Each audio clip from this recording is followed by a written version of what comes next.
인천광역시 서구의 한 공장. 작업자가 분주하게 공장 안으로 들어가더니 하얀색 포대를 들고 나옵니다. 재활용을 하기 위해 물건을 수거하는 중이라는데요. 과연 어떤 것일까요? 여기서 나오는 저기 네. 폐 비닐. 폐비닐? 예, 이제 그 장갑이나 이런 걸 만들고 저 불량이나 이런 거 이제 네. 담은 거예요. 재생 가공을 해서 예. 원료로 만드는 거죠. 아, 이걸 또 다시 또 재활용할 수가 있는 거예요? 네네네. 예. 비닐봉지의 연간 국내 소비량 235억 개. 이는 한반도 면적 70%를 덮을 수 있는 양인데요. 재활용품 가운데 폐비닐이 차지하는 분량이 3분의 1 정도라고 하니 실로 그 양이 어마어마합니다. 그 많은 양의 비닐이 재활용되지 않는다면 모두 매립이나 소각되어야 하기 때문에 비닐의 재활용은 정말 중요한 문제입니다. 그냥 버려진다고 생각을 하면 다 이게 그 환경 오염의 주범이 되는 거죠. 네. 이 업체에선 매일 하루 10톤 이상의 비닐을 수거해 가공하는데요. 비닐이 모이면 무게가 상당하기 때문에 수거도 쉬운 일은 아닙니다. 이게 다시 가공을 하면 예. 펠렛 형태의 예. 그 원료로 이제 다시 가공이 되는 거예요. 알갱이 형태로 된. 비닐 만드는 업체로 다시 가서 예. 그걸 녹여서 다시 이제 비닐로 만드는 거죠. 아, 녹여서? 예. 그럼 이 비닐 형태가 펠릿 됐다가 다시 비닐 됐다 이런 형태네요. 그러니까? 그렇죠. 예. 수거한 비닐을 싣고 재활용할 수 있는 상태로 가공을 하기 위해 출발합니다.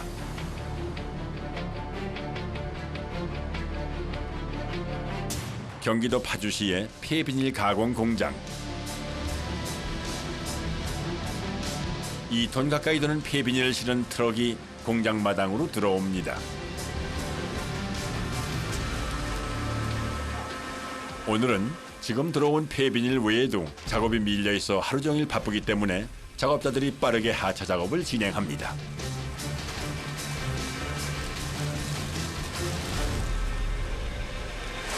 P라고 네. 저밀도 예. 그 필름하고 예. 그리고 이제 그 하이덴이라는 고밀도 예. 필름하고 그리고 이제 그 색깔 이제 좀 네. 다른 것들 이렇게 따로따로 이제 구분해서 내리고 있습니다. 수거한 비닐이 공장에 들어오면 제일 먼저 하는 작업은 분류입니다. 작업량이 상당할 뿐만이 아니라 기계가 할 수 없는 작업이라 사람이 직접 일일이 분류해야 해 굉장히 손이 많이 갑니다. 특히 제작에 들어가면 원료를 넣으면서 비닐 상태를 체크할 여유가 없기 때문에 분류장에서 최대한 꼼꼼하게 하지 않으면 제품에 문제가 생겨 소홀히 할 수 없는 일입니다. 그런데 고밀도 비닐과 저밀도 비닐은 어떻게 다른 걸까요?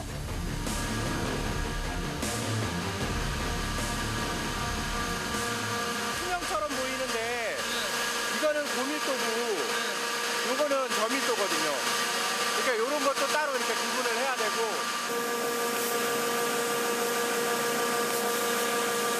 이거는 당기면 어느 정도 늘어나다가 이렇게 쫙 찢어지는 그런 성향이 있고요. 이렇게 당겼을 때 한 번에 쫙 나가지를 않아요. 이렇게 늘어나는 성질이 좀 많죠. 이게 저밀도요? 예, 저밀도가 늘어나는 성질이 더 좋아요. 잘 찢어지는 것이 고밀도, 질긴 것이 저밀도 비닐입니다.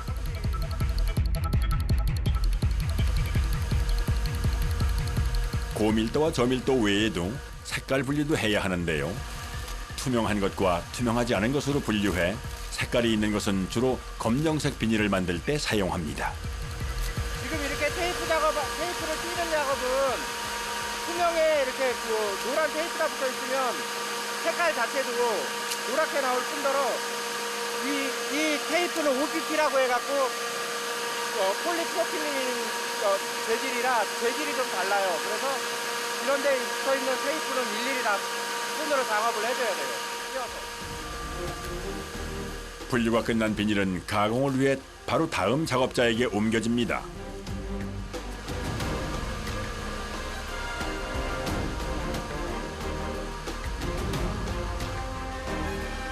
이제 본격적인 가공 작업이 시작됐습니다. 작업자가 원료 투입구 옆에 앉아 끊임없이 비닐을 넣는데요. 기계가 돌아가는 내내 잠시도 쉬지 않고 계속 넣어줘야 해 한시도 쉴 틈이 없습니다. 그런데 자세히 보니 커다란 통 밑으로 쉴 새 없이 국숟가락처럼 긴 무언가가 뽑아져 나오는데요. 이 투명한 가닥의 정체는 과연 뭘까요?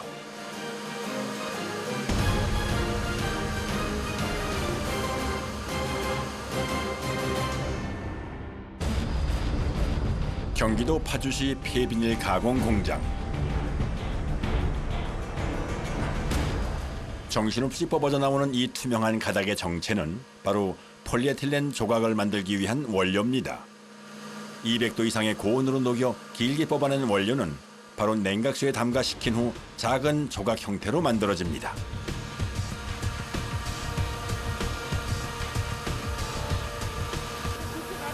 예.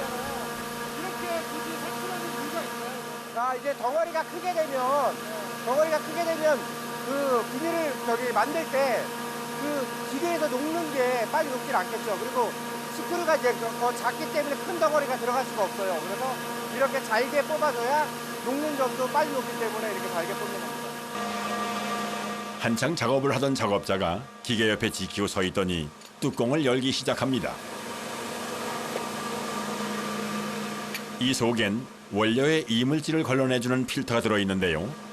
안타깝게도 필터에 플라스틱 원료가 진득하게 뭉쳐있어 문제가 있는 것 같습니다. 이제 이거를 걷어내고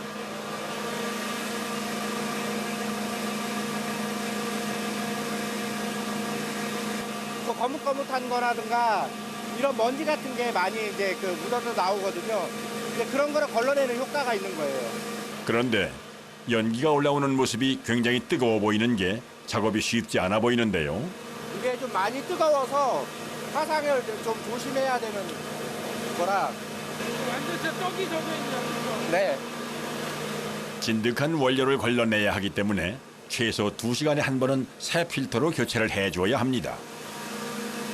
찌꺼기 거름망이라고 생각을 하시면 되고요. 이 두꺼운 망은 가운데 이제 그 고운 망 2장을 대고요. 그 양 옆에 두꺼운 망을 대는데 고운 망 2개 그리고 두꺼운 망 양 옆에 2개에서 총 4장이 들어갑니다. 예. 고온에서 고압으로 원료를 밀어내는 방식이라 자칫 고온 거름망이 상하는 것을 막기 위해 양쪽에 두꺼운 망을 대줘야 한다는군요. 필터 교체 작업 후 다시 생산이 재개됐습니다. 전에 작업하던 굳은 원료는 먼저 걷어내줘야 합니다. 새로 뽑힌 원료를 재활용 조각을 생산하는 기계까지 연결해줘야 하기 때문에 필터 교체 후엔 항상 작업자가 원료가 끊기지 않게 조심하며 건너편 기계까지 직접 이어줍니다. 그래야 문제없이 생산이 재개된다네요. 원료가 뜨겁고 무른 상태라 초보자들은 되거나 끊어뜨리기 일수라 보통 숙련된 작업자가 진행을 한다고 합니다. 그런데 갑자기 분주해지기 시작한 작업자들. 기계를 멈추는데요. 대체 무슨 문제가 있는 걸까요?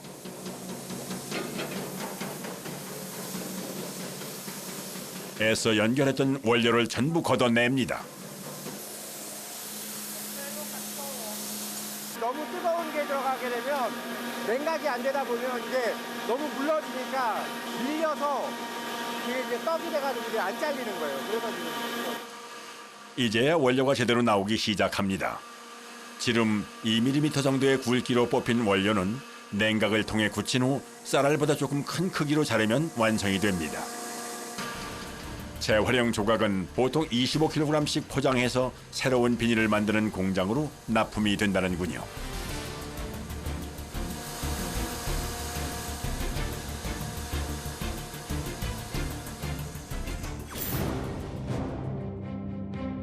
폐비닐로 만든 조각이 도착한 곳은 서울특별시 도봉구의 한 비닐봉투 생산 공장입니다. 요즘은 주문 물량이 많아 공장을 24시간 가동하는데요. 매일 10톤 정도의 비닐 원단 제작으로 들어오는 원료 양이 상당합니다. 원료 보관 창고 안엔 벌써 꽤 많은 양의 플라스틱 원료들이 쌓여 있는데요. 작업자가 원료를 커다란 기계 앞으로 옮기더니 안으로 쏟아 넣습니다. 어떤 작업을 하는 것일까요? 배합하는 거 배합. 쓰레기 봉투. 쓰레기 종량제 봉투는 재활용 조각과 고밀도 폴리에틸렌을 함께 섞어 제작을 한다고 합니다. 일반 필름은 거의 10% 정도에서 들어가고요. 예. 쓰레기는 거의 40% 재생이 들어갑니다. 좀 더 많이 쓰고 있네요. 예, 예, 많이 써요. 배합기에서 섞인 원료는 관을 통해 공장 안으로 운반됩니다.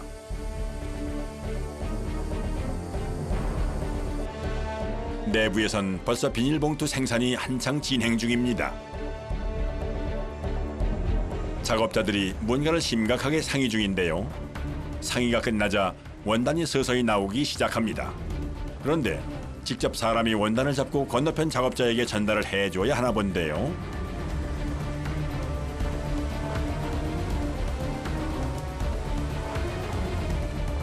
소대문구 10리터 작업인데요. 예. 사이즈 바뀔 때마다 예. 그렇게 하는 거고요. 아, 쓰레기봉투 사이즈 바꿀 때마다 예, 예. 사이즈가 10리터, 5리터, 뭐 50리터, 100리터 이제 이런 게 있어요. 아, 규격이 다 틀리니까. 규격이 다 틀리니까요. 쓰레기 종량제 봉투를 만드는 작업은 제일 먼저 원단을 제작하는 일부터 시작합니다. 처음 뽑은 원단은 봉투 사이즈가 제대로 나왔는지 정확하게 확인을 해야 한다네요. 보통 쓰레기 봉투 원단 한 롤을 생산하는데 1시간 정도 걸린다고 합니다. 제작된 원단이 향한 곳은 인쇄실입니다.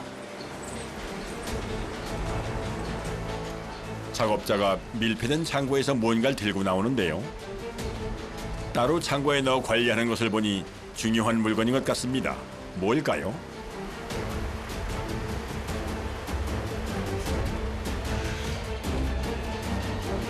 쓰레기봉투 10리터 동판 남발하지 않게끔 네. 또 더 이상 찍으면 안 되니까 구청에서 해소해 가고 네. 다시 가져오고 아. 한 장 한 장이 돈이 되니까 네. 이게 아주 중요한 거죠. 그러니까. 지폐를 찍어내는 것처럼 한 장 한 장이 돈과 연결되기 때문에 동판을 철저하게 관리하는 것은 물론 제작 수량도 꼼꼼하게 체크합니다. 생각으로 돼 있어서 저 안으로 그 안으로 잉크가 들어가면서 도장처럼 찍히는 거예요. 아, 저기 잉크가 이제 메꿔지면서 예. 아, 거기 이제 찍혀 나오는 거예요. 예, 예. 동판을 양각으로 제작했을 경우 비닐에 상처를 줄 수 있어 음각으로 제작을 해야 합니다. 그래서 동판을 교체한 후에는 깨끗하게 청소를 해줘야 하는데요. 청소를 하지 않으면 인쇄가 제대로 나오지 않아 불량률이 높아진다고 하는군요.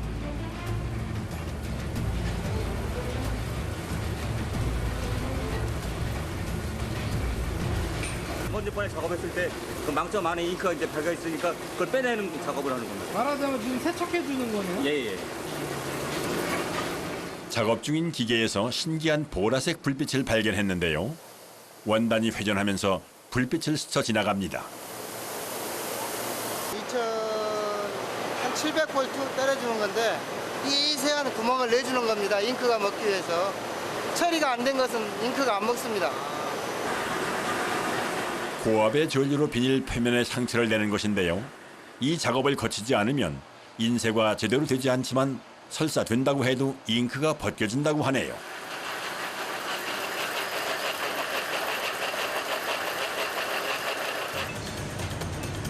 인쇄가 끝난 원단의 다음 코스는 절단실입니다. 쌓여있는 작업이 끝난 원단들. 가벼운 것은 20kg부터 무거운 것은 40kg이 넘기 때문에 옮기는 것도 큰일입니다. 원단을 절단기에 올리자 순식간에 잘려 나오는데요. 먼저 한 장씩 절단된 후 끝부분이 접합되어 나옵니다. 보통 한 롤에 20리터 기준 1200개 정도의 쓰레기 봉투가 나옵니다. 한 묶음에 10장이에요. 10장? 아. 이제 마지막 작업만 남았는데요. 절단되어 나온 봉투를 반으로 접어 가지런히 모으는 작업자.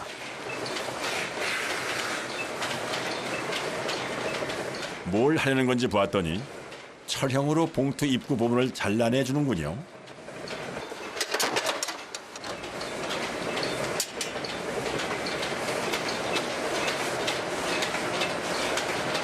쓰레기 봉투 손잡이에요. 아. 근데 왜 저렇게 또 따로 모아놓으세요, 저거를 왜? 그건 나중에 네. 재활용으로 이렇게. 아, 저게 재활용이 가능해요? 아. 아, 그럼 버릴 필요가 없는 거네, 그러니까? 네. 버리는 것 없이 자투리 부분까지 알뜰하게 재활용하는데요. 한 번도 사용하지 않은 오염되지 않은 깨끗한 비닐이라 특히 재활용이 용이하다고 합니다. 두 개의 쓰레기 종량제 봉투를 펴서 보여주는 작업자. 차이가 있다는데요. 쓰레기 봉투는 저 손잡이 부분이 두 종류로 돼 있는데 나중에 묶는 용도로 사용이 되는 거고요. 마트에서 장을 보시고 물건을 담아가는 용도이기 때문에 손잡이가 필요해요. 손잡이 부분의 모양에 따라 두 종류로 구분이 된다고 하는군요.